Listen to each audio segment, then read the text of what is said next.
So as we spoke, you have two opportunities if you're a bank, whether you want to build it internally or you just buy it outright from a banking product vendor. Now the market is slowly moving towards buy instead of build. Very large financial institutions still do both. Like a JP Morgan will have a massive internal budget to develop their own products. They will still buy our products from outside as well.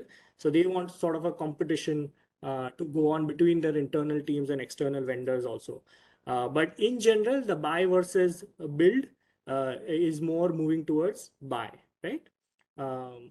And especially for not the large banks, but sort of mid-tier banks where they don't have the wherewithal to do it, buy certainly makes more sense.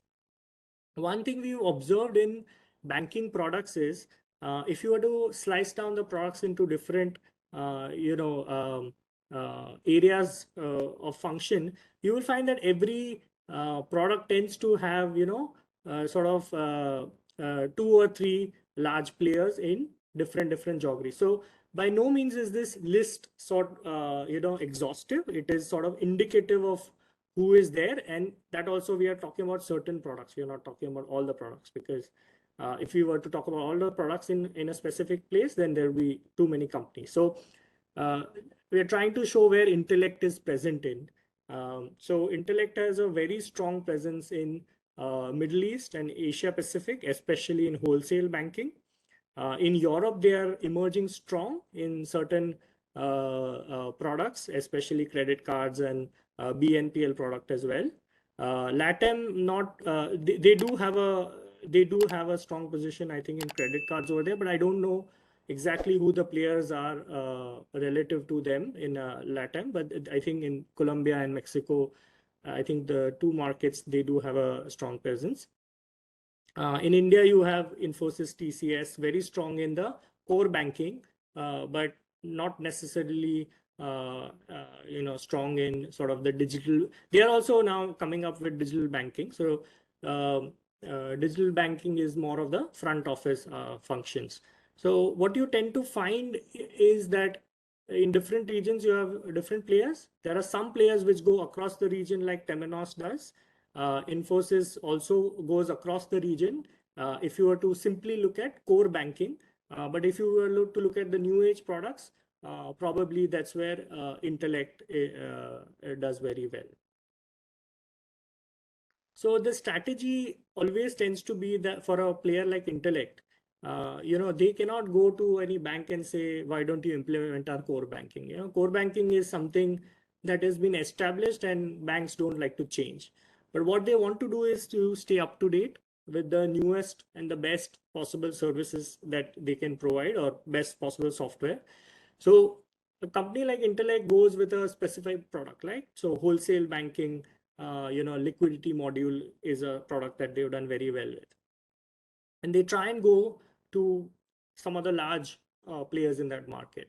And they try and win one or two deals, which creates a reference implementation in that market, right? So that gives them credibility into that market, that gives them entry into the market.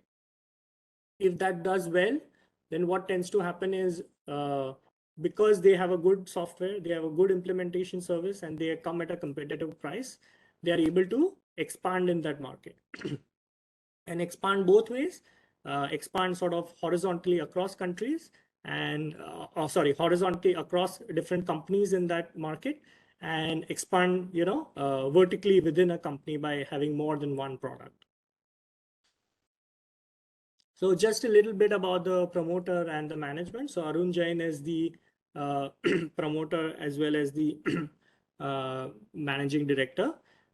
He has actually been part of another product company as well, Nucleus, and he was the founder of Polaris, which was a services company which he eventually sold out, and is now heading Intellect. So he has spoken many times about having a product company coming out of India.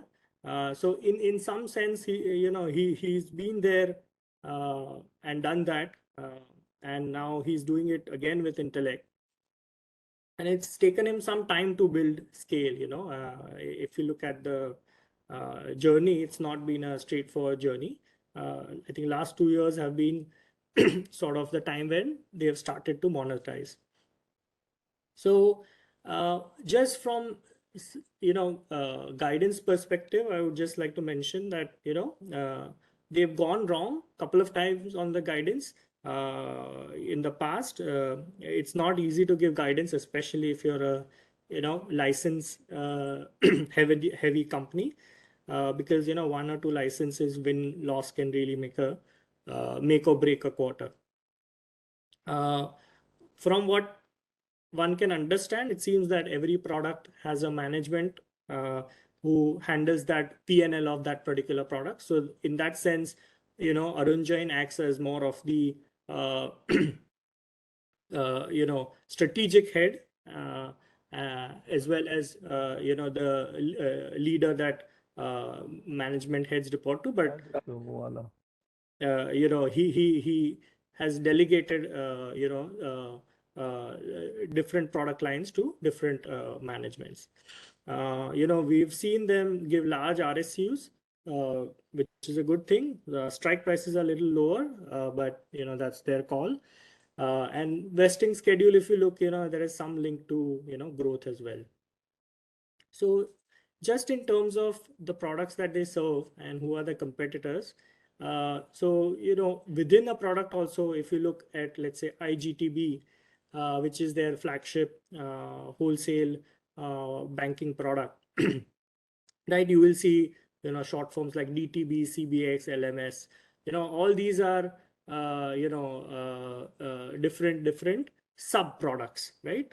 So contextual banking or liquidity, supply chain, all those are sub products, right? And similar is the case with IGCB, which is their retail banking led product. It also includes their central banking product. So IGTB today is the largest product. IGCB has been coming up very well in the last year. IRTM, which is the Treasury and Capital Markets, is probably they've had one or two very successful deals, but probably sort of monetization phase is a little away. And in insurance, they have iSeek, which has last year was a good year for them, and it's a pure SaaS-based business. So we've put some competitors also over here. Now, what you have to know is some competitors are global, some competitors tend to be more regional as well. One thing that we've noticed is in their investor presentation, every quarter they give, the deals that they have won and deals that they have lost. And one thing is, from the deal funnel, they seem to be winning around 40 to 50% of the deals on average. So which is very good.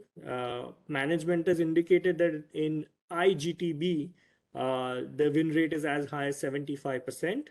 And in quantum central banking, where they recently won the RBI deal as well,